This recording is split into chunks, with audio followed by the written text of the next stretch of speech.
नमस्कार, आप देख रहे हैं सी न्यूज भारत। मैं हूं आपके साथ स्नेहा सिंह। वक्त हो गया है न्यूज बुलेटिन का। इस बुलेटिन में बलिया जिले में किसने कहा कि सपा के जंगल राज को योगी सरकार ने कानून के राज में बदला है, कहां चलती कार में लगी अचानक आग और कहां जुलूस को लेकर मुखिया समर्थक और पुलिस के बीच हुई नोकझोंक। ऐसी तमाम खबरों पर विस्तार से करेंगे चर्चा। तो चलिए शुरू करते हैं खबरों का सिलसिला। योगी सरकार के खेल एवं युवा कल्याण मंत्री उपेंद्र तिवारी ने सरकार की उपलब्धियों को बताते हुए कहा कि सपा सरकार के जंगल राज को खत्म कर योगी सरकार ने कानून का राज स्थापित किया है। यूपी में माफिया, गुंडों और धर्मांतरण से जुड़े लोगों के लिए कोई जगह नहीं है। ऐसे लोगों के खिलाफ कड़ी कार्रवाई की जाएगी जो प्रदेश का माहौल बिगाड़ने की कोशिश करेंगे। मंत्री उपेंद्र तिवारी ने कहा कि विपक्ष मुद्दा विहीन हो चुका है और 2022 चुनाव में 350 पार के साथ ही दोबारा योगी सरकार बनेगी। वहीं फेफना विधानसभा के सपा के कद्दावर नेता वंशीधर यादव मंत्री और बीजेपी सरकार पर तंज कसा है। देखिए, आप धर्मांतरण की बात कर रहे हैं। अभी आपने कुछ दिनों पहले देखा कि धर्मांतरण को लेकर के भी कानून में संशोधन करने की और कठोर कानून बनाने की बात योगी जी ने कही और करके दिखाई।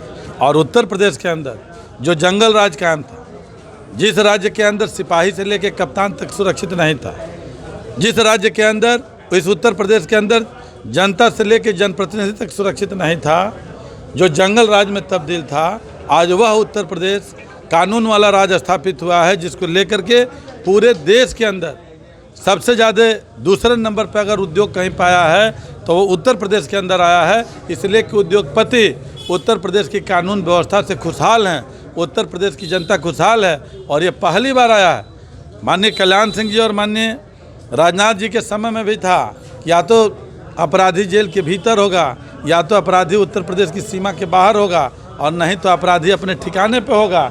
लेकिन आज योगी जी की सरकार में पहली ऐसी सरकार है कि 1600 करोड़ रुपए की धनराशि माफियाओं के कब्जे के चंगुल से निकाली गई है। बड़े बड़े माफियाओं के घर पे बुलडोजर चलाए जा रहे हैं और उत्तर प्रदेश के अंदर माफिया राज, गुंडा राज और धर्मांतरण का कहीं स्थान नहीं है। कोई भी इस तरीके की गतिविधि को अंजाम देगा तो उसके खिलाफ कठोर से कठोर कार्रवाई होगी। आखिर क्या वजह है कि जब योगी सरकार जो है धर्मांतरण के मामले में जब मौलानाओं को या उससे जुड़े लोगों को गिरफ्तार करती है या फिर आतंकवाद से जुड़े लोगों को गिरफ्तार करती है, उनकी साजिशों को बेनकाब करती है, तो सपा हो या बसपा हो या कांग्रेस कहीं ना कहीं बचाव की मुद्रा में दिखाई देते हैं। देखिए, इन लोगों का पुराना रिश्ता वास्ता रहा है।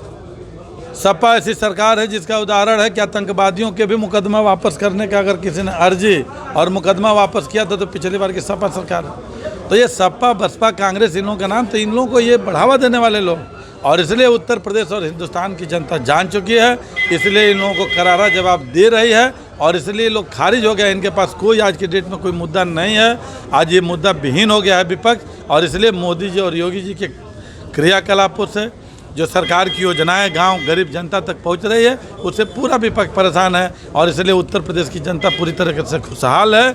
और मैं डंके की चोट पर कह रहा हूं कि जब 2022 में चुनाव होगा तो पिछली बार से भी प्रचंड बहुमत के साथ, अब की बार 350 पार नारे के साथ पुनः माननीय योगी जी के नेतृत्व में, माननीय मोदी जी के नेतृत्व में उत्तर प्रदेश के अंदर सरकार बनेगी। सर महोदय, अगर आप ये बात माननीय मंत्री जी दिल्ली में, लखनऊ में कहते तो ये बात समझ में आती है।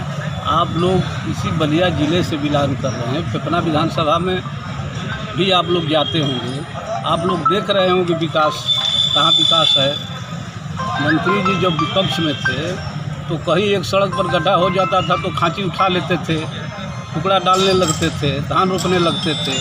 आज स्थिति देख रहे हैं फेफना विधानसभा की सड़कें, NH को ही ले लीजिए, बरौली से लेकर के और माझी तक लोग गांव से निकल कर अच्छी सड़क पर ये सोच कर आते कि चलिए मेन सड़क तो अच्छी होगी, लेकिन गांव की सड़कों से भी बदहाल स्थिति है।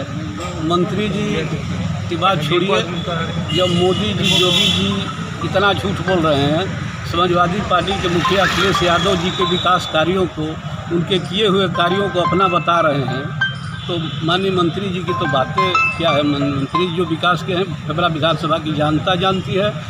और अभी बाढ़ आई थी, न कोई नाव की व्यवस्था थी, राशन वितरण जो बाढ़ पीड़ितों को मंत्री जी ने कहा कि 15 करोड़ रुपए आए थे बाढ़ राहत में। और बलिया से सी न्यूज संवाददाता आनंद दुबे की रिपोर्ट।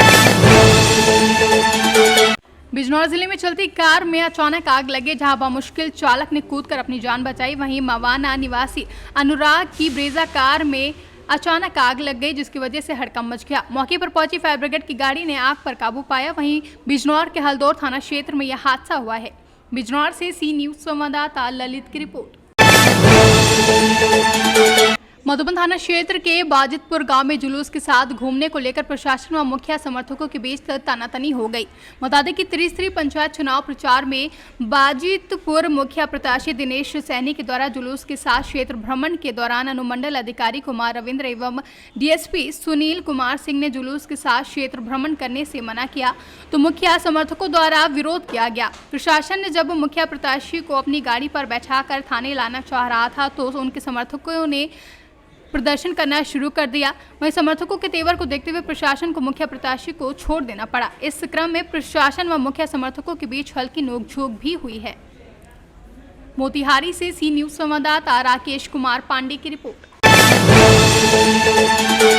आपको बता दें कि पूरा मामला मध्य प्रदेश के रतलाम जिले की ग्राम पंचायत पलसोड़ा के सरपंच की दबंगई इस कदर चल रही है कि सरपंच के खिलाफ ग्रामीण सड़कों पर उतर गए हैं। ग्रामीणों ने सरपंच एवं उनके पुत्र पर पंचायत में भ्रष्टाचार करने एवं ग्राम की शासकीय जमीनों पर कब्जा करने और अवैध खनन करने का आरोप लगाया है। ग्रामीणों ने सरपंच के खिलाफ कलेक्टर और एसपी को ज्ञापन देकर कार्रवाई की मांग की है। वहीं शुक्रवार को ग्राम पंचायत पलसोड़ा के ग्रामीण कलेक्ट्रेट पहुंचे और ग्राम के सरपंच कैलाश चंद्र राठौर की शिकायत करते हुए कई गंभीर आरोप लगाए हैं। ग्रामीणों का कहना है कि सरपंच ने अपने पद पर रहते हुए कई भ्रष्टाचार किए हैं। शासन से प्राप्त राशि का उपयोग अपने व अपने परिवार के सदस्यों को जा कर दिया है। अब किस तरह की समस्या थी और किस लिए आपने आज यहाँ ज्ञापन दिया? गांव पलसोड़ा का भू माफिया है, खनिज माफिया है कैलाश चंद्र राठौड़। गांव पलसोड़ा में अवैध खनन कर रखा है, उसने सरकारी ज़मीनें घेर रखी है और पूरे गांव को परेशान कर रखा है। मुख्यमंत्री जी 2 बार पलसोड़ा आ चुके हैं, उसके बाद भी पूरा गांव परेशान है। माननीय शिवराज सिंह जी चौहान की इतनी योजना है, कोई योजना का लाभ नहीं है, ना कोई मीटिंग करता है। पूरी दबंगई कर रखी है। पूरे आसपास के पलसोड़ा के आसपास, पलसोड़ा में 2 तालाब है, पूरे तालाब को 15 साल से खुदा है और कोई भी अभी तक रॉयल्टी नहीं दी उसने। और गाँव में किसानों से भी जो रोड बनाते हैं उसमें सरकार से भी पैसा ले लिया और किसानों से भी पैसा लिया। और मजदूर जो हैं, मजदूर जो उसके जो रिश्तेदार है उनको मजदूर बना रखा है और उससे भी मोटी राशि उसने लगभग 15 सालों में करोड़ों रुपए की मोटी राशि उसने ऐंठ रखी है।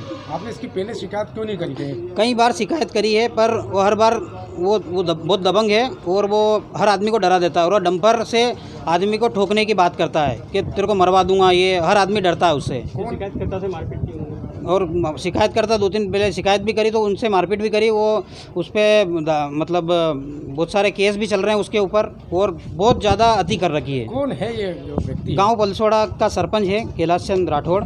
उसने बीजेपी का कार्यकर्ता है। बीजेपी वाले सभी समझते हैं उसको कि बहुत बड़ा नेता है। गांव में उसके कहने पर 10 वोट भी नहीं मिलते हैं। पूरा गांव हमारा बीजेपी है, उसका वो दुरुपयोग कर रहा है। रतलाम से सी न्यूज संवाददाता हुसैन खान की रिपोर्ट। रतलाम में आंगनबाड़ी कार्यकर्ता और सहायिका शिवराज सरकार से इस बात को लेकर भी नाराज हैं। हाईकोर्ट के आदेश के विपरीत जाकर जिला प्रशासन अन्य विभागों के कार्य दबावपूर्ण तरीके से कराए जा रहे हैं, जो कि आदेश का उल्लंघन है। वहीं आक्रोशित आंगनबाड़ी महिला व कार्यकर्ताओं ने कोरोना काल में किए गए कोरोना व वैक्सीनेशन के 100% टीकाकरण पर पीठ थपथपाने वाली सरकार को बताया कि हमारे कारण वैक्सीनेशन का महाअभियान पूर्ण हुआ है। कोरोना काल के समय से लेकर वैक्सीनेशन के कार्यकाल तक लोगों को घरों से निकालकर टीकाकरण सेंटर लाने की जिम्मेदारी सरकार ने हमें दी थी, जिसका पालन ईमानदारी से निभाया है। आंगनबाड़ी कार्यकर्ताओं ने सरकार से मांग की है कि उनकी वेतन वृद्धि और नियमितीकरण की मांगों को जल्द से जल्द पूर्ण किया जाए, अन्यथा लंबी हड़ताल पर जाने की चेतावनी दी है। जबकि हम कोर्ट से आर्डर ले चुके हैं कि हम अन्य विभागों से हमको काम ना लगाया जाए, उसके बावजूद हम लोगों को अन्य विभागों में काम लगाए जाते हैं और प्रेशराइज किया जाता है कि आपको ये काम करना पड़ेगा और प्रेशराइज करके काम हमसे करवाया जाता है। तो हम टीकाकरण अगर 100% कह रहे हैं गवर्नमेंट कि अगर टीकाकरण रतलाम में हो रहा है, तो मैं ये कहती हूँ कि वो जो प्रशासन पीठ थपथपा रहा है वो सिर्फ एक आंगनबाड़ी कार्यकर्ता की वजह से ही थपथपा रहा है। अगर आंगनबाड़ी कार्यकर्ता नहीं होती तो वो 100% टीकाकरण नहीं कर पाते, क्योंकि वो घर घर जाके एक व्यक्ति को घर घर जाके निकाल के लेके आई। आंगनबाड़ी कार्यकर्ता एक को मोटिवेट किया है उन्होंने और एक लोगों को समझा के उन्होंने टीकाकरण करवाया। रतलाम से सी न्यूज संवाददाता हुसैन खान की रिपोर्ट। फिलहाल इस न्यूज बुलेटिन में बस इतना ही। देश विदेश की ऐसी तमाम खबरों को देखने के लिए बने रहें सी न्यूज भारत के साथ। हर खबर आपके साथ, आपके हाथ।